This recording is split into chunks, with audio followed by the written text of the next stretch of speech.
Who is on their way to number 10?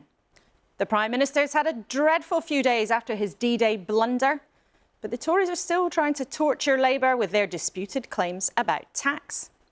The power of the smaller parties has been centre stage this week. And there's been more antics on the campaign trail, and full-on Farage has been making the Conservatives very nervous. In the latest of our leader interviews, he will join us from Essex. And Stephen Flynn, the leader of the SNP in Westminster, will join us from Aberdeen.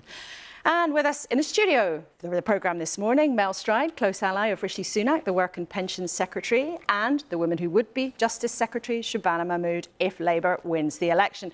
Welcome to you both. Mel, rough old week for you guys. We've got time. We've got 4 weeks to the general election, Laura, and the only poll that's going to matter is what happens on July the 4th. Thought you might say that. Shabana, are you feeling chipper? Well, I agree. The only poll that matters is the one that takes place on July the 4th. We're in a strong position, but we're still out there fighting for every vote. OK, well, we'll look forward to speaking to both of you a bit later in the programme. And we'll hear from John Curtis, of course, who will give us his 60 seconds on Sunday, his need to know on the polls. Now, as many as 1 in 4 2019 Tory voters are saying they will back reform. And our team at the desk for the next hour this week: Amber Rudd, the former Conservative Home Secretary, Matt Rack, the boss of the Fire Brigades Union, and John Caldwell, billionaire, I think, and former Conservative donor. A warm welcome to all of you.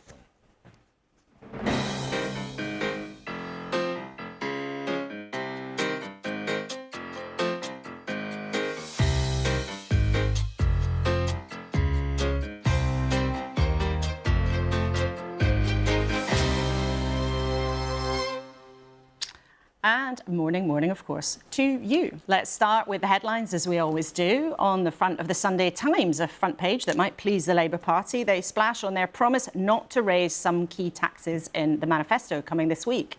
The Observer also has a Labour story going on the party's promise to set up specialist courts for rape cases. But the Daily Telegraph has an interview with the Energy Secretary, Claire Coutinho, who says that Labour's plans for net zero would risk blackouts. But Nigel Farage, we'll hear from him shortly, claims to the Express that Reform, his party, are the real opposition now. And, of course, many of the papers carry the worrying story about rescue teams' search for the missing TV presenter, Dr. Michael Mosley, who disappeared while on a Greek island on Wednesday. And, of course, there'll be coverage of that across the BBC through the day. But let's, with you three, welcome, turn to the election. It's been a busy old week. And, John, I know you've been watching on for some time. You gave money to the Conservatives and backed Boris Johnson. But I know you've seen Keir Starmer too. He's been trying to get your support. Have you made your mind up? No, not at all yet, no. I think the one thing that's fairly clear, I'm not going to be a Conservative voter. I think what the Conservative Party and Rishi did throughout COVID was really, really appalling. There was a huge waste of money and policies put into place that were not fair and were ridiculously over-generous in some cases and under-generous in others. So there's a lot wrong with what he did. So I was very critical of Rishi right the way through his Chancellor days, and I've seen nothing better since he's been Prime Minister. So I think the Tories have had their day. It's too late for them to recover. So definitely not a Conservative voter, unless they change dramatically in their policies, and that would be mainly to do with energy, because we cannot keep destroying the planet.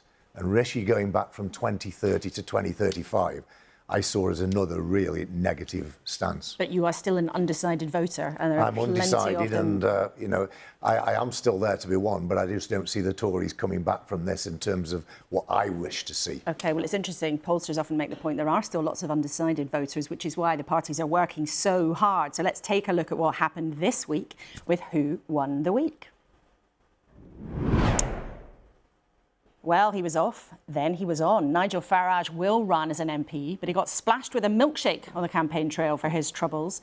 Rishi Sunak missed the huge opportunity to appear alongside other leaders of the free world after he went home early from the D-Day commemorations, leaving Lord Cameron there to hobnob with world leaders in his place on Omaha Beach. It also gave Keir Starmer the chance to look like a Prime Minister in waiting alongside President Zelensky.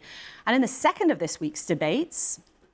26 separate tax hikes in the last Parliament. About 12 new taxes that Labour are going to bring in. Absolute rubbish. Well, while the Tories and Labour were arguing, the smaller parties had the opportunity to display their wares. So, Amber, you're not in frontline politics anymore, but I know you'll have been watching closely. Yes, I couldn't resist. And what do you think of this week's events? I thought Angela and Penny both did well. I quite thought that sort of scrapping was honest. They both had their lines to take and their points they wanted to make, and they did it. And it was rather charming. You could see at the end they were like, yeah, well, we got through that, didn't we? So I thought they both did well. I do think the seven-way debate has its challenges to cut through, and I'm not sure the others did, really. And in terms of the overall picture, Matt, what do you make of what's happened in the last week of this campaign? I think interesting. I just want to pick up on something John said, that I think there's some underlying features here. I think COVID is a big thing. I've spoken at a few events recently, and I think people's recollection of that time and how people feel failed by government and institutions is playing out in people's reflections as we approach this. So we will have all sorts of ups and downs, debates and so on, but I think there's a lot more deeper things going on. It's interesting because, Amber, Rishi Sunak often talks about COVID as a positive for him. You know, in very, very many occasions, he mentions furlough very quickly as something that people liked about him. Well, I think they did. I mean, I appreciate John takes a different view on that, but the fact is, for most people, the decisions he made to support people during the COVID pandemic was the right thing to do and allowed them to have enough money to carry on. It was absolutely critical. John, in terms of what the Tories could do to get you back, you say you'd need to see something completely different, but what would that look like? Well, it would definitely look like the environment first of all, but the environment coupled with making Britain strong financially. And what I want to see is a differentiating tax scheme that encourages inward investment in science and technology industries, but especially where the environment's concerned. Because in that way, as the environment becomes more and more of an issue, and of course it's a big issue today, but it's nothing compared to what's coming down the road in 10, 20 years' time. And whatever intellectual property we develop now, whatever intellectual products we develop now, will be eminently exportable over the next few years and will really grow Britain's GDP, but also grow the GDP per capita and therefore people's standard of living. And also the jobs will be higher paid. So it's all a virtuous circle, but trying to get any government to understand that seems nigh on impossible. Well, it's interesting. We'll be hearing from our politicians in just a couple of minutes. Thank you all very much indeed for now. And Matt will be talking about the Labour manifesto as well. You were at the meeting where it was agreed behind closed doors. I'm Very much behind closed doors. Sure, you've been sworn to secrecy, but maybe you can give us a few hints. So there is undoubtedly, as we've seen this week, a big challenge to Rishi Sunak and his allies like Mel Stride from the Reform Party. It is profound. How will they handle it? We'll hear from him in a minute. But Nigel Farage joins us from Essex this morning. Good morning to you. Thank you for joining us today. Good morning. Mr. Farage, if you get what you want in this campaign and you grab millions of former Tory voters, you're making it easier for Keir Starmer to get to number 10. Why do you want him to be Prime Minister? I don't particularly, but I have to say the Conservatives have broken trust with the country, repeated promises in manifesto after manifesto to reduce net migration to tens of thousands a year, and now they've opened the doors to such a scale. Do you know that 1 in 30 people in this country today has come here in the last 2 years? The numbers are astonishing, the breach of trust is huge, and it's a total betrayal of all of those people that lent their vote to the Conservatives in 2019. And I do believe this should be the immigration election. The exploding population is impacting on housing, on rents, on the health service, on infrastructure, and the other two parties don't want to talk about it. But some Conservatives, Mr. Farage, believe what you are doing also adds up to a betrayal, because the logic of you running in this campaign in the way that you are makes it much easier, potentially, for Keir Starmer to get to number 10. So I'll ask you again, why do you want him to be the Prime Minister? Taking out polling companies like Savanta, who don't even prompt for reform, which is outrageous, opinion the same. If you look at the other polls, in the red wall, Reform are ahead of the Conservatives and are now the challengers to Labour. If you look in Wales, it is now neck and neck between us and the Conservatives. So in the Red Wall, a Conservative vote is a vote to put Labour in. The whole game is changing. This old tired mantra that a vote for this party or that party helps the other side. And look, back in 2015 when I led UKIP, we took more Labour votes than Conservative votes. So you know, frankly, let's be honest, the election's over. Labour have won already.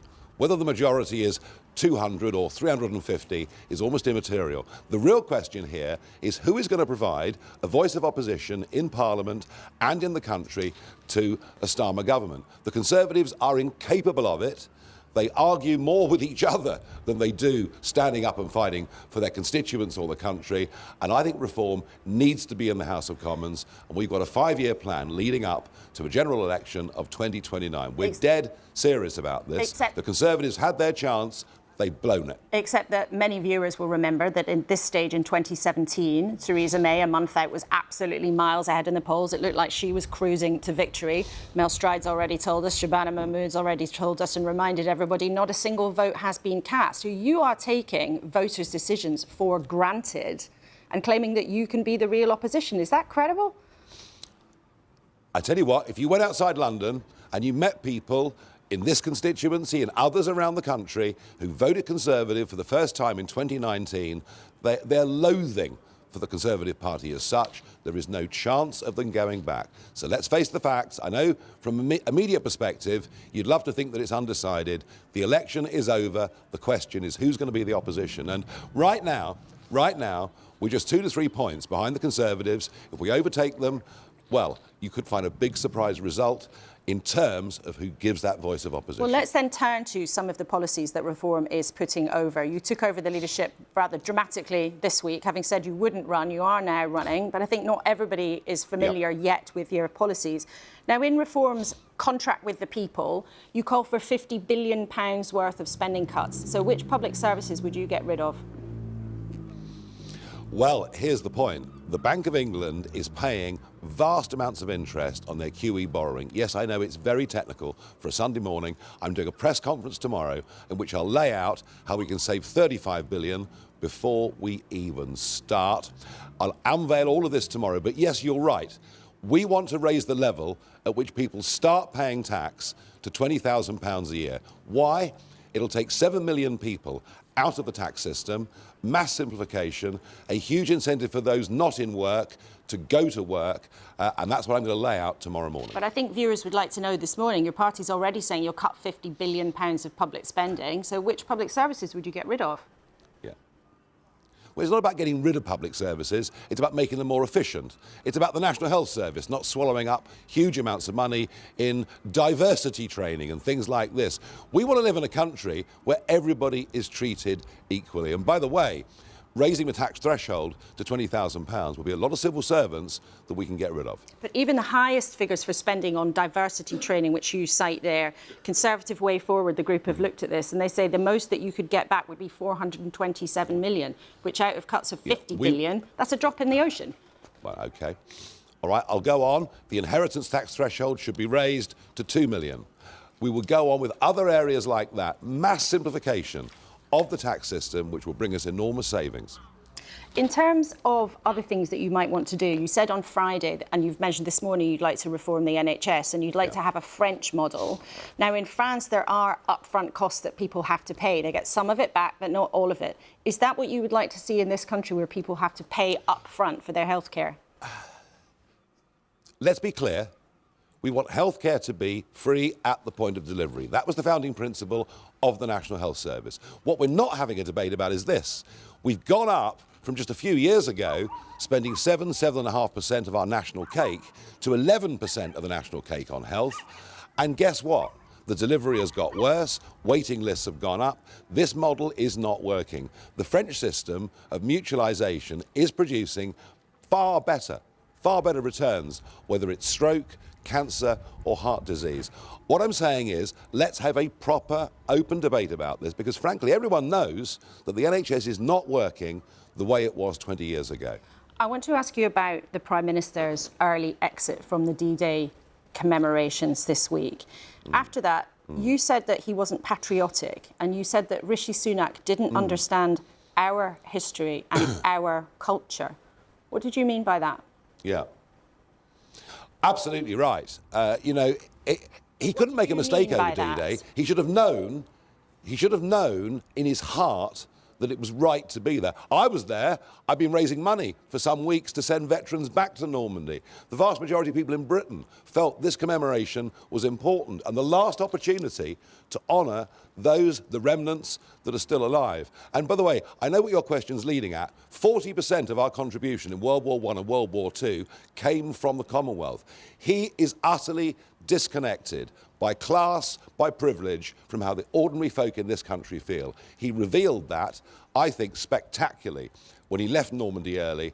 And out there now, there are millions and millions of people who were Conservative voters, traditional Conservative voters, not the Red Wallers, who are now thinking, do we go on supporting the Conservatives or do we support reform? And this is going to be, I think, the acid test of this election. But Mr Farage, when you say our culture, I think many of our viewers might imagine that you are trying, not very subtly, to invoke, to emphasise the Prime Minister's immigrant heritage. Yeah. I just made the point, 40% of our contribution in 2 wars came from the Commonwealth. Clearly, Mr Sunak doesn't understand that. And what an insult to the Americans. You know, that took place above Omaha Beach, where the Americans suffered so grievously. He has made the biggest mistake of his political career. If it wasn't an election campaign, there'd be a leadership challenge against him this week. The man is not fit to lead the country. The Sunday Times today is carrying a story about one of your aides and colleagues, George Cottrell, who has a conviction for wire fraud in the America and has been named in another criminal investigation in Montenegro. Do you want him by your side on the campaign trail? I, firstly, always stand by my friends, and secondly, there is a thing called Christian forgiveness. If people get convicted of something or do something wrong, well, they have another chance in life to go on and prove themselves. Mr Farage, thank you very much indeed for joining us. Now, we just have some important and sad breaking news to bring you this morning. There is very little detail so far, but we can tell you that a body has been found in the search for the TV and radio presenter Michael Mosley. That's according to a rescue worker in Greece who has spoken this morning to the BBC. The 67-year-old vanished on Wednesday while he was on holiday on the Greek island of Symi. You can read more about the story as it's developing on our website. Dr Mosley was, of course, known for his TV programmes and Radio 4's Just One Thing podcast, and we were lucky to have him on one occasion in the studio here. And, of course, we will be following that closely throughout the day. Now, let's then talk to Mel Stride, the Work and Pensions Secretary, who was listening to Mr Farage during that interview. Welcome to you. Thank you. I just want to ask you first of all about Mr Farage's remarks about Rishi Sunak not understanding our culture. Now, his defence of that was that Rishi Sunak doesn't understand the contribution from the Commonwealth and he doesn't understand the contribution from Brits in World War II. But what did you think of him saying that, and what did you think of his defence of those remarks? So I think they were deeply regrettable comments. I'm not entirely sure he addressed the question that you put to him as to what he meant by that. He then went on to make various comments about those that had fought very gallantly and selflessly in the Second World War as part of the Allied effort. But I think deeply regrettable is how I would, because I think they are suggesting things. I'm not going to go any further than that because I don't want to stoke this whole thing up, but it just seems to me that that's an ill-advised thing to have said. But you clearly have reservations about it, and I don't want to, lead you to somewhere you're not willing to go. But it is clearly something that you do feel concerned about. I feel very uncomfortable with that. Look, we've had in our country, and it's a source of great personal pride, as somebody who supported the Prime Minister, wanted him to be the leader of our party and our Prime Minister, that I've sat around a cabinet table that's the most diverse in history. And I'm very proud of the fact that we have a British Asian who is right at the top of our government. And we can debate what he's done and what he hasn't done and what he's going to do and so on. We'll no doubt come on to that. But I think his involvement in government has been characterised by outstanding public service. And I'm very proud of that. OK, let's talk then about some of those policies. Now, it's the Conservatives so far in this campaign who've been very busy announcing policy after policy after policy. But whether it's national service or ending what you would call the war on motorists, they're clearly designed to appeal to voters who have deserted you or may be about to desert you. And they are clearly the kind of voters that Reform UK is also going after. If you look at how the polls have been moving, isn't Nigel Farage beating you at your own game? So I think you put the very sensible point to Nigel Farage, which is basically a vote for reform is a vote for Labour. It's going to help get Keir Starmer into number 10. What we've got to concentrate on, the leadership we've got to show, is to set out the clear choice that there is in this general election. But I'm so on the asking one you that hand, you're announcing policies designed to appeal to those voters, and so far, Reform is actually gaining. We have policies, and we're doing things that appeal to voters right across the piece. So we've already, for example, cut national insurance by 1/3. That's a tax cut for 29 million working people, worth £900 for an average earner. Those are important things that we're doing that have practical impacts on people's lives. Now, if we take the group that you're talking about, I think older voters who are equally very important to us, the Triple Lock Plus is something that we will bring in, which will make sure that those pensioners who are already benefiting from the Triple Lock itself will not be dragged into paying income tax. Now, Labour, Laura, have said that they will not come forward with a Triple Lock Plus, which will mean millions of pensioners being brought into income tax as a consequence of a Labour government. Well, as you raise that, I just want to clarify for our viewers, you have, as a government, made many more pensioners pay income tax for the first time because you have frozen the levels at which people start to pay, and your plan now is to undo some of the damage you've already done to their wallets. So to be completely clear, that is what that plan is. You may want to put it forward at the election, but that is what that plan is. Well, what actually the Triple Lock has done, of course, is increased pensions at a much greater rate than would otherwise have been the case. £3,700 you're giving them a tax cut when actually you're giving them a bit of money back on something you'd already taken from them. But it is a tax cut because in the absence of doing it, they will be paying more tax under Labour. We've clarified that point, and our viewers are smart people. They know that taxes are at a record high in this country. Our viewers are smart people, and they listen carefully and they watch what politicians have been up to. And they've been watching also your policies. So let's have a look at some of the things that you've announced. Because you've announced quite a lot of spending, which is a bit topsy-turvy in this election. Labour are saying they won't spend much. You're saying you'll spend loads. The child benefit charge, 1.3 billion. The Triple Lock Plus, you've just mentioned, 2.4 billion. 2.5 billion for your national service plans. Yeah. And you say it's all going to come from cracking down on tax avoidance. Yes. Well, when Labour comes out with that as a way of spending things, the Tories say, oh, you're leaving a black hole. You never get that amount of money back. Well, compare our record. There's something called the tax gap, which is the difference in what we should be bringing in through tax and what we actually do. And you did lots of work on it at the Treasury. But the point is, judge us by our track record. So under Labour in 25-26, that figure was up around 7+%. Under ourselves, it was down at about 4-point-something%. So the evidence is we are much better at doing this. Now, you're right, Labour are saying they'll get 14 years. Labour are saying they'll get 5 billion, so we're saying 6, so we're in a similar ballpark, but we have the track record to deliver. And all of those measures that you've just shown there, Laura, most of them are covered by that 6+ billion in 2029. But if you're so great at cracking down on tax avoidance and getting money back for hard-working people, why haven't you done it already? Well, we have been doing it, and there's more that we can do. So, for example, in my area of welfare, we've saved £7.7 billion over measures that we brought in over this Parliament.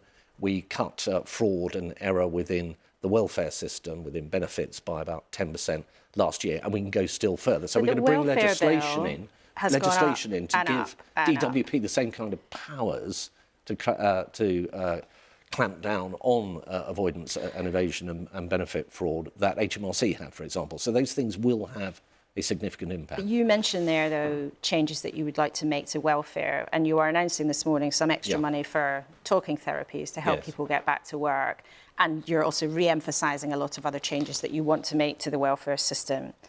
But where's the evidence that these changes will save anything like the £12 billion that you claim it will? Because if you look at the lines and the graphs of welfare payments and the numbers of welfare claimants under your time in charge as successive Conservative administrations, the lines go one way. They go up and up and up.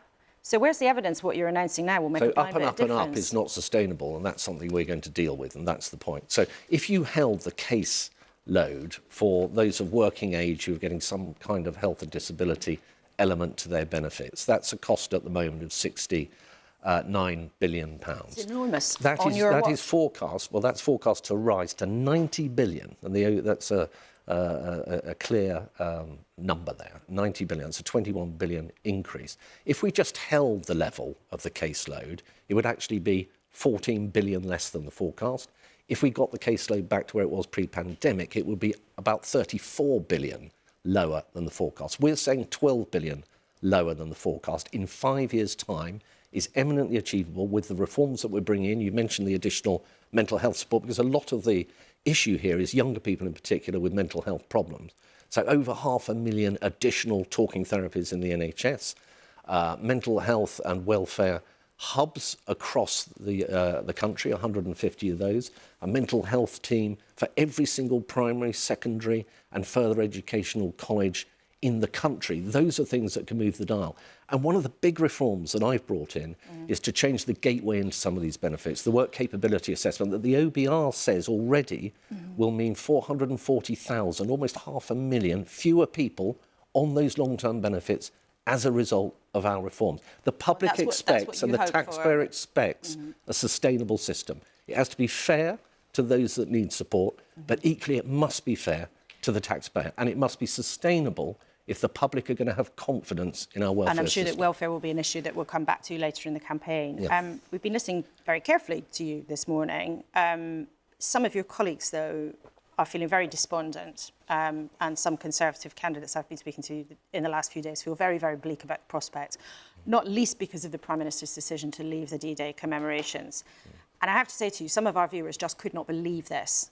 Diane Lim told us the offence caused to veterans was real and unnecessary, but the total disregard for his responsibility to the country was exposed in his apology. I returned home before the international leaders event. Is your campaign going as planned? So on the specific point of D-Day, the Prime Minister has not run away from this. He has put his hands up. He has recognised a mistake, and he has apologised unequivocally, actually. He uses the words, "I am sorry." He feels it very deeply, and I know that because I know him quite well, and I know how patriotic he was. He, of course, attended the events in Portsmouth. He attended the British-led events in Normandy, but he did not attend the international event in Normandy, and he accepts that's a mistake. How he could have made that judgment. Can I just to go on, because I think this is really important, because it goes to the character of the Prime Minister. This is a man who did stand up for us as Chancellor during COVID because he cared about people's living standards, protecting jobs, their livelihoods and so on. We've got inflation down because he cares, and cost of living payments and so on, about people's welfare under those conditions. And as it comes to veterans, he has had in his cabinet Johnny Mercer as a representative of veterans right at the highest level. And we are now going to be bringing in legislation to enshrine the kind of support that we're giving veterans on health, on housing and welfare, for example. And all of that is happening because he cares deeply about those issues. OK, Mel Stride, Work and Pensions Secretary. It's been great to have you with us in the studio for the first time this morning. Thanks so much indeed for your time. And remember, you can let us know what you think, as ever. You can email kuenssberg@bbc.co.uk, or if you're social media inclined, you can use the hashtag BBC Laura Kay, and you can watch what's happening on the website as the day unfolds. The headlines will be there, and of course the latest news on that sad discovery in Greece of the body of the TV presenter, Dr. Michael Mosley. Now then, Amber, you know what it's like to be a politician in a sticky moment. I do. How do you think Mel Stride and his colleagues will be able to pull things around? Because things do look very bleak for the Conservatives, don't they? They do look very difficult, and I think that Mel handled that incredibly well. It's been a very difficult few weeks, and there's only one thing I do agree with Nigel about, which is that you just have to look at the polls. It's clearly going to be a Labour victory, and I think that a lot of Conservatives and Conservative voters are saying we need a strong opposition. Don't let them have a landslide. Make sure there's a strong opposition, and we can be the ones to do that. So vote for the Conservative candidate you know. But that's interesting you say that, because you were in the cabinet during that huge turnaround time in 2017 when things completely changed in the course of a few weeks. But you think that is just not possible? It doesn't feel like that. I mean, it feels like that. The 2017, when you're absolutely right, we went from sort of something like 17 points ahead down to neck and neck. That was about the campaign. And the campaign that Labour are leading at the moment appears to be very strong. There's one other thing I would say, having listened to the interview with Nigel Farage, is that in politics it is very easy to make announcements. It is all about the delivery. And Nigel Farage goes around making these extraordinary announcements, and he has no idea how to deliver. And the example of that I would give is that the whole Brexit campaign was about immigration. Vote for Brexit so we can curtail immigration. On and on it went. And actually, immigration has continued to increase 8 years after we voted. It's not about making policy statements, it's about delivery. And that's why people need to vote for MPs who can actually do that, or hold the people giving delivery to account. Just before I bring Matt in, I just want to check, are you going to vote Conservative? Absolutely. I always vote Conservative, but particularly because I have a very good local MP who I want to make sure, who's Conservative, is re-elected to hold the Labour government to account. I just thought I had to check. Matt, you've got a real twinkle in your eye this morning. I won't be voting Conservative. So there we go. That's a big scoop. Headline, union boss won't be voting Tory. Matt, what do you make of the campaign so far? It seems... a certain inevitability to it that Labour will win, and the question of how big that majority will be. But I don't think we should judge until, as people said earlier, until people have voted. So a lot can happen in the next few weeks. So then on what Labour is putting forward. So I know you've sworn to secrecy about the actual manifesto, but we do know that one of your union colleagues, Sharon Graham, the leader of Unite, didn't endorse the manifesto. And it's fair to say not everybody on the left flank of the Labour Party is, cock-a-hoop about everything that Keir Starmer is planning to do. So what's your assessment? Well, I'm from the left wing of the Labour Party, and look, I'm going to respect the manifesto process. We're sworn to secrecy. That will be published in due course. I suppose I'm less... To me, it's the point Amber made about delivery. I think what's published in the manifesto is clearly very important, and there has been a debate around that, and there will be an ongoing debate. I think one of the things that we've said as trade unions is we will be, after an election, making sure that Labour delivers on the elements that we're particularly interested in, which is around workers' rights, trade union rights, and so on. And we know there will be a debate around that, and there'll be pressure from other forces, media, business interests, and so on. That's inevitable. Our job as trade unionists is to make sure that we put our case on behalf of 6 million trade unionists as a whole, and on behalf of the Labour-affiliated unions in particular. Pass then for Keir Starmer if he manages to win? No, and I don't think he expects that, with all due respect. John, listening to Nigel Farage and Mel Stride this morning, what went through your mind? Oh, gosh, have we got all day? I think, first of all, I think a lot of what Nigel Farage says really hits the spot. I think he's a great orator. Whether he's an operator or not and can deliver, that's another matter. But with the Reform Party, I've got two major problems. One is that they are, I think climate deniers is maybe too strong, but they're very much about oil and gas, and that's going to be catastrophic for the future. And the second point is that Nigel himself is a big Trump supporter, and I can't sort of see any way of supporting somebody that supports somebody who I view to be immoral, unethical, and of course now proven criminal. So that bothers me. In terms of politicians in general, the problem is they sort of electioneer with the public by almost rearranging deck chairs on the Titanic. And somebody needs to grab a plate and fix the leak. And the leak is very, very simple. The leak is that we have to grow GDP per capita. We have to grow people's income and at the same time support the environment. And that's why I launched Cordwell Strong Britain, which is a whole range of points of how to do that. And you think that is the opportunity that they're all missing? Interesting. So you're a tough judge there, John, in the corner on all the parties. We've got another political party left to go, the SNP. So maybe we'll see if you give them any decent marks. But we're first of all going to take a look at the overall picture, because everything that's going on at the moment is about trying to influence what you will do in the privacy of the polling booth in 25 days' time. And Professor John Curtis, the nation's favourite number cruncher, is keeping an eye on the polls. It's 60 Seconds on Sunday.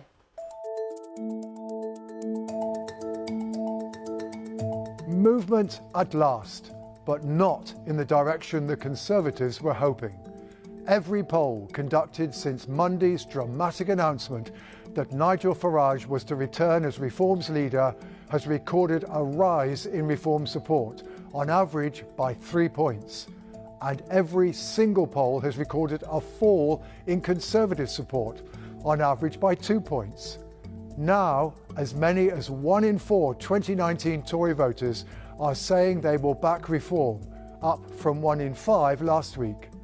Meanwhile, at least 3 in 5 Tory voters disapprove of Mr Sunak's decision to leave the D-Day commemorations early. But it is too early to be sure whether that row has done further damage to the Conservatives' poll rating. But one bright spot for Mr Sunak is that Labour support has fallen back a bit too, reversing progress they made earlier in the campaign. John Curtis, well, a 21-point lead in the polls is not to be sniffed at for the Labour Party. And their manifesto will be coming on Thursday. But today they're pushing forward some of their plans to increase prison places and cut back on re-offending. Well, Shabana Mahmood would be the Justice Secretary enacting those plans if you win the election. I want to start, though, Shabana, with the comments that Nigel Farage made about Rishi Sunak not understanding our culture and his explanation of those remarks this morning. Mel Stride said he was very uncomfortable with what he had done there. What did you think listening to that?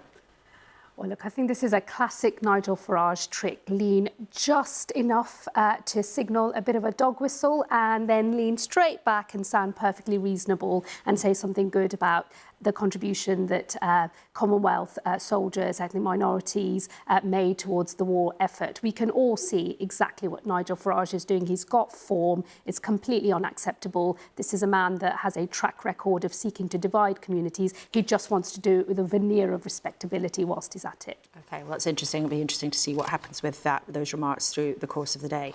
Let's talk then about your brief of justice, courts, prisons and offending. Now, through the campaign, as viewers always do, also get in touch with us. People are also getting in touch with the BBC through Your Voice, Your Vote, where people can put forward their questions through the election. And we've had an interesting question from Chris Tebby in Nottingham, who's asked, without tax rises, how do the parties intend to address overcrowding in prisons? We know that it is a big, serious problem. So how would you address overcrowding in prisons if, as Labour repeatedly tells us, you're not planning big tax rises? Well, actually, part of the reason we've got overcrowding in our prisons is because the government has run out of space, because they haven't delivered the full 20,000 prison places that they said they would do by next year.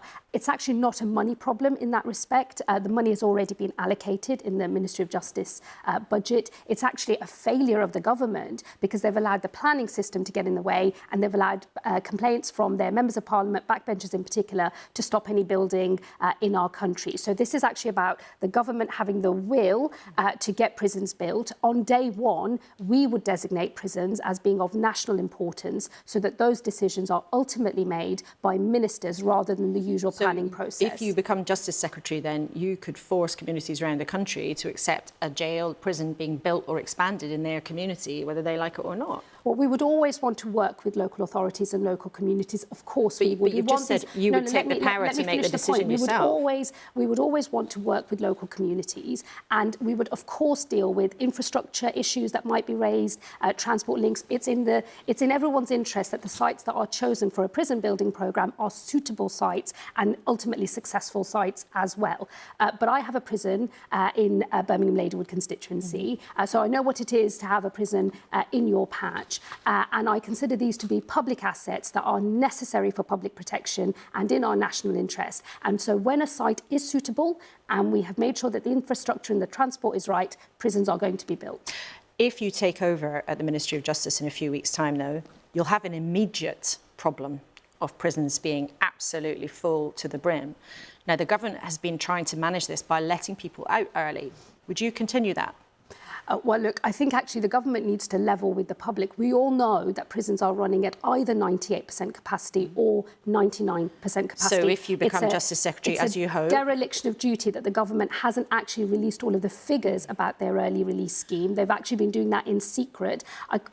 It would be irresponsible for me from opposition, without seeing the data about the number of offenders that have been released or having all of that information to have, to make those decisions. But hang on, this is a question of principle. The government has been dealing with intense overcrowding in prisons by letting some offenders out early. Would you stop that, or would you continue with it?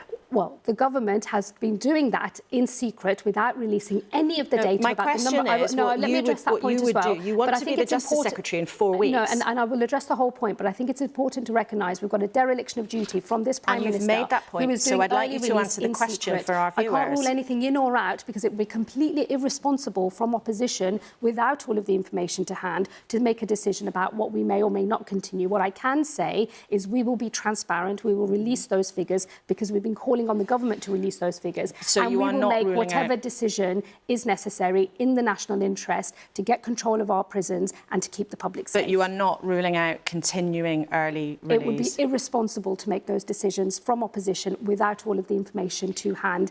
An incoming Labour government, if we're privileged enough to win, would have to lift that bonnet and see what horrors await. But you have not ruled out continuing with early release, and you have committed also to publishing the numbers of doing that if you end up in that position. Well, we've been pressing the government to release those figures since they brought this scheme in. They've done it in secret. We will, of course, want to be open and transparent with the public about the scale of the crisis. There's another interesting point of principle, because it used to be that politicians on both sides used to talk about wanting to get the prison population down. You know, our viewers will remember Ken Clarke, when he was in charge a long time ago, he used to talk about getting prison numbers down. On a point of principle, as somebody who wants to be in charge of the justice system, would you like the prison population to go up or down? I think the prison population needs to reflect the number of offences that judges deem to be necessary for a custodial sentence. So it just has to track whatever is the need. We have to have enough prison places in the system. Of course, I want it to come down because what I really want is for us to be a much more successful country at cutting reoffending. 80% of offenders in our country are actually re-offenders. We have a re-offending crisis that is actually exacerbating the capacity crisis that we have in our prison system. I would like us to be in a position where, as a society, we are creating better citizens out of people that go into our prison estate rather than the better criminals that they're currently coming out as. But you are saying you would continue with providing 20,000 extra places as the government does. And it's interesting because Keir Starmer used to say, and this is a direct quote from him, increasing prison places does not reduce crime. Well, we need to increase the number of prison places because we have a capacity crisis. But alongside that, you do have to deal with reoffending. The rates of reoffending are sky high. They represent a failure of the prison system to rehabilitate offenders. That's bad for those people coming out of prison, but it's actually bad for wider society as well, because actually those people come out, they commit more crime, and they're straight back in again. So we do need to get to grips with reoffending. We would focus on having employment councils, working with prison and governors to have an employment council in every prison, working with local employers, making sure that the training that's on offer in our prisons reflects the jobs that are available in the local job market. That is a strategy not just for getting those offenders into work, but for cutting crime in the long term. Now, one of your sort of eye-catching policies that the party's put out this morning is about dealing with mopeds, those fast bikes that whiz around some communities, you know, raising merry hell. We can have a look at some of them now. We can see there are some lads going very quickly around on quad bikes. It's the kind of thing that sometimes people feel terrified of. Now, you're suggesting that you would crush those bikes seized by the police. So we've had a look at this, and actually some police forces already do it. So what's the difference in this? Well, actually, we've been working with police forces who've been asking for this broader power. So at the moment, police forces can seize those bikes, but they have to hold on to them for 14 days. They usually impound them, and in fact, they get auctioned off at the end of that 14-day period, usually to the people that were causing the antisocial behaviour in the first place. So many police forces across the country have been complaining about this for a long time. This this power that we would introduce would bring down that 14 days to 48 hours, at which point the police can destroy that vehicle. OK, so more or less straight away, if somebody gets nabbed on an illegal bike, they just have it crushed then and there. Within 48 hours, you can expect that bike to be crushed. OK. We were just talking to Matt Rack from the Fire Brigades Union about the party, the manifesto process, and he was very clear that the unions are not going to give you a free pass. And some of the unions, Unite Union, didn't sign off the manifesto this time. Last week, there was a huge issue on the Labour left about how Diane Abbott had been treated. Just on a broad principle, if you are lucky enough to win and you win well, will it have been worth alienating some of your traditional supporters? Well, firstly, I would never do our trade union movement the disrespect of assuming that they would give any government, including a Labour government, any kind of easy ride or a blank cheque. Look, we will be putting forward, and you will see on Thursday when our manifesto is launched, a positive programme for change in our country. We've had chaos under the Tories for 14 years. If they're elected again, we'll have 5 more years of chaos. We can turn the page and start to rebuild our country with a clear plan, which is what the Labour Party is putting forward. And I know that everybody across the Labour movement wants to see a Labour government and can get behind that plan. That sounded like it might almost have been page 1 of a manifesto. It sounded pretty scripted, but campaigning. We are in a campaign. We're in a campaign, Laura. It's always good to have you here with us in the studio. Thank you. Thank you very much indeed for your time. Well, you know, the election is not just about the tussle between Shabana Mahmood's party and the Conservatives. There is a whole array of different races. In Scotland, the SNP is fighting to hold on to many of its massive 43 seats that it won in Scotland last time. It's had a very tough time and a drop in their support since Nicola Sturgeon quit. Stephen Flynn is the party's leader in the Commons, and he's with us from Aberdeen. Beautiful day there, Stephen Flynn. It's good to have you with us. It's interesting, during the campaign, you sounded like a bit of a different SNP. On Friday's big BBC debate, you didn't talk about independence at all. Have you given up? Not at all, Laura. And, you know, I trust the nous of the Scottish people to know that the Scottish National Party fully believe in an independent Scotland, and I'm sure all of your viewers already know that. Of course, we are in a general election campaign, and that means we need to focus upon the biggest issues at Westminster, and that's austerity, £18 billion of public sector cuts coming down the line, what the IFS regard as a conspiracy of silence, the consequence of Brexit, and of course the ongoing cost of living crisis which people are facing. We're willing to deal with these issues head on. We're willing to challenge an incoming Labour government on their conspiracy of silence with the Tories on these big issues, and hopefully following the general election we'll be able to put some guts into the House of Commons to deal with these issues in order to improve the outcomes for people in Scotland. But I don't remember ever seeing an SNP campaign like it, where basically anybody hardly ever mentioned the I word, and your party's policy was to treat this general election as a de facto referendum on independence. So isn't it a bit strange that you're not talking about it proactively, or does it actually tell us that you know it's on the back burner for many millions of voters, and that's why you don't want to highlight it? Well, of course, that was never an adopted party political position. Our position is very clear. The page 1, line 1 of our manifesto will say a vote for the SNP is a vote for an independent nation. That's what the SNP stand for. That is what we believe in. And of course, if we win the election, it will be for the UK Parliament, it'll be for Keir Starmer, in all likelihood the next Prime Minister, to then determine whether he will adhere to the democratic wishes of the people of Scotland, or whether he'll simply follow the well-trodden path of Theresa May, of Boris Johnson, of Liz Truss and of Rishi Sunak by denying the democratic will of the people of Scotland. That's very much a question for the Labour Party. I'm fully focused on making sure that we win this election in Scotland, that we put independence in the forefront of people's minds, but we also focus heavily on the cost of living crisis, on the damage being caused by austerity, on the damage being caused by Brexit, and our positive vision to deal with that, to rejoin the European single market, to grow the economy by delivering net zero, to make sure that we have investment in our NHS and we tackle the cost of living crisis by providing people with financial support. That's in stark contrast to what's on offer from the main Westminster establishment parties. The SNP will never cosy up to the establishment in Westminster because we believe in Scotland's future. But you have been, though, shifting your tone in various different areas. As your polling numbers have been very challenging for you, you have shifted position on various things. You're talking at us from your sunny, beautiful Aberdeen constituency where North Sea oil and gas supports thousands and thousands of jobs. Now, Nicola Sturgeon used to say she was very sceptical about new licences being granted for more development. But the new First Minister, John Swinney, doesn't take quite that stance. And Kate Forbes, his deputy, has said that new developments could quite possibly go ahead. So you have changed your tune.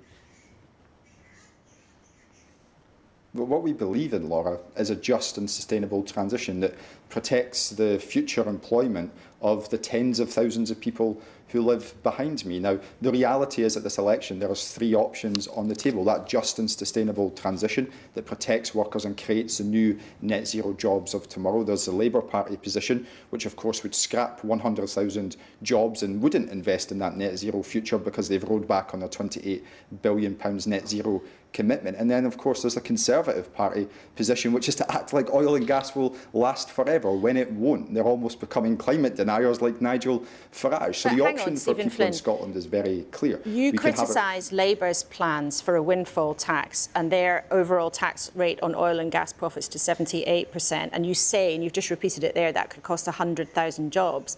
But the SNP has backed a windfall tax of 75%. So why is a 78% windfall tax a complete disaster and a 75% tax rate something that you support? So there's two answers to that. Firstly, the additional revenue which the Labour Party are seeking to take in will not go into household bills. What it's going to do is flow from Scotland straight into nuclear power projects in England, which is of no benefit to people in Scotland. But secondly, and these aren't my figures, 100,000 jobs, these are independent investment experts. It's what Unite the Union refer to as putting people on the scrap heap. That is what Labour's future offers, is 100,000 job cuts. And I will stand against that because that's not in the interests of Scotland's economy. We need to make sure that we have a just transition which allows us to meet our climate targets. Now, just over my shoulder is a wind farm which Donald Trump, the famous climate activist, opposed. That provides enough energy to power all the homes in Scotland. Just out the back of this building I'm in is the largest floating offshore wind farm in the world. Scotland's future when it comes to renewables is huge, but we need to grasp it. The only way to grasp it is to invest. The Labour Party don't want to invest in that future. They walked away from £28 billion. The SNP want to invest in that future, and that is the difference of this election. Stephen Flynn, thank you so much indeed for joining us from Aberdeen, looking glorious this morning. And there is a list of all the other candidates standing in Aberdeen South, his constituency. And just a reminder that do have a look on the website to see who the candidates putting themselves forward in your part of the world are. Right, let's see what our panel made of those two interviews. Amber, you were Home Secretary for a long time. Shabana Mahmood wants to be Justice Secretary. These are, justice and crime are very difficult briefs, a really, really tough gig for whoever is in charge. What did you make of her comments this morning? I thought she did well. I think she made a very good point that she doesn't actually know what's going on in terms of the early releases. So until she gets in, she can't really comment on that. I would be more unequivocal about saying, of course, we want a lower prison population. The problem with the prison population is it continues to rise because we continue to give such long sentences, which is a new thing over the past sort of 30 years or so. Shorter sentences mean you can give more effective punishment and hopefully rehabilitate. I also think the thing about reoffending, so much more needs to be done about making sure that people have the support so that they don't reoffend and they're supported in their communities. But all of that, though, costs money, doesn't it, Matt? And Labour is very, very firm. You know, it's sort of like a commandment through everything. They're like, nobody gets, free, no shadow ministers get big cheques from Rachel Reeves to spend on what they fancy. I mean, how difficult do you think that makes things for the party? I think that is going to be difficult. I think, again, that's one of those debates that's going to take place in the Labour movement and with the trade unions. I think some of us would have probably seen want to see a more clear commitment to greater expenditure, including addressing issues of tax. We'll see what the manifesto says on that, but I suspect you're right, there will be a very firm line on that. Nevertheless, some of those issues, some of the ones that Stephen raised there, are not going to go away. The question of how do you fund a just transition to a new economy are going to be a huge issues facing us. So would you have rather that Labour had kept hold of their promise to put £28 billion a year into green and I think we made no secrets at the time that that was our view, and I think it was probably the view of a number of the affiliated unions. That decision's been taken, but equally, as I said earlier, I think the questions about implementation, those issues will not go away. The question that was raised there, and you mentioned earlier about concern about jobs in oil and gas, has been raised by the two big industrial unions who are affiliated, the Unite and the GMB, have raised those points, and those debates will go on because people need jobs to pay their bills and sustain their lives. But John, you've also raised though already that actually you think the big parties are just missing a big opportunity here, and it's interesting, climate change is an issue and an opportunity hasn't really come up much in the election campaign. No, they missed the point completely. You know, there's a way of transitioning to net zero for Britain that in a very, very lucrative and profitable way. If we had the differential corporation tax to attract inward investment in science and technology, and especially in the environment, if we put a government fund, a big government fund, not 28 billion, which the Labour Party have cut, a much bigger fund, that could be seen as an investment rather than an expenditure. And that money could be invested, co-invested alongside wealthy people, wealthy investors, and alongside the originating company who's got the technology.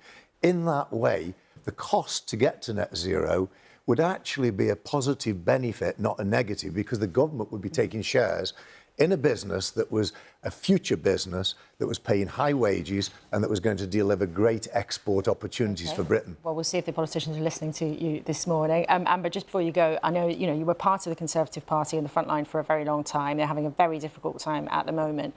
You seem to be certain that Labour is going to be in power. But what do you think happens next to the Conservative Party then? I really don't know the answer to that one. I think it depends who gets back in.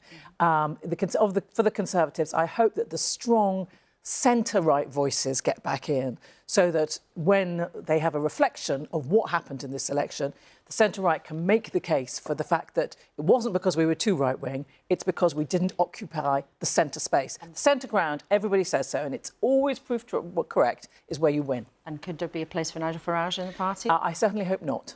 Why? Because I think he is, as Shabana said, a bad influence. I think he's divisive. Politics is hard enough to go into. There's enough abuse in politics. And if you have a voice that tries to divide people, and as she said, communities at the same time, it's going to make it even worse for people. I don't think he can deliver either. I think you need people who can really try and deliver and compromise. OK, well, we will see what happens in the next few weeks. All three of you, it's been great having you with us this morning. As we go along, we check the politicians' facts as they happen. Today, Nigel Farage said that his party, Reform UK, was only 2 to 3 points behind the Conservatives in the opinion polls. That is a very selective take. There have been 3 polls where the gap between the two parties was that small, but many more where it has been wider than that. And several pollsters have put the Conservatives over 10% ahead of Reform. Mel Stride was talking about the Conservatives' record on closing the tax gap. That's the difference between the total amount of tax that's due and the amount the government actually collects. He said that the gap was lower under the Conservatives than under Labour, but that doesn't really tell the full story.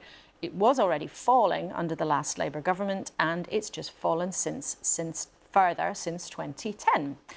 And a reminder for you again of that very sad breaking news. A body has been found this morning in the search for the TV and radio presenter Dr. Michael Mosley on the Greek island of Symi. That's according to a rescue worker there who has told the BBC. The body is yet to be formally identified, but I'm sure everybody's thoughts will be with his friends and family today. So that is all that we've got time for this morning. A huge thank you to my guests, Amber, John and Matt. And an even bigger thank you to you, of course, for watching at home. And buckle up. As we've said, the manifestos are coming. It's another chance for the Tories to try to grab attention. Theirs is expected on Tuesday. For Labour, it's another moment when they will be trying above all else to avoid making any mistakes. Tomorrow night, the Prime Minister will be here with Nick Robinson at 8 o'clock on BBC One and on iPlayer in the first of that series of interviews with party leaders, plenty of them. And I'll be on newscast later on BBC Sounds today. And as ever, you can catch up with anything that's been going on as iPlayer. And I will look forward to seeing you right here next Sunday, same time, same place.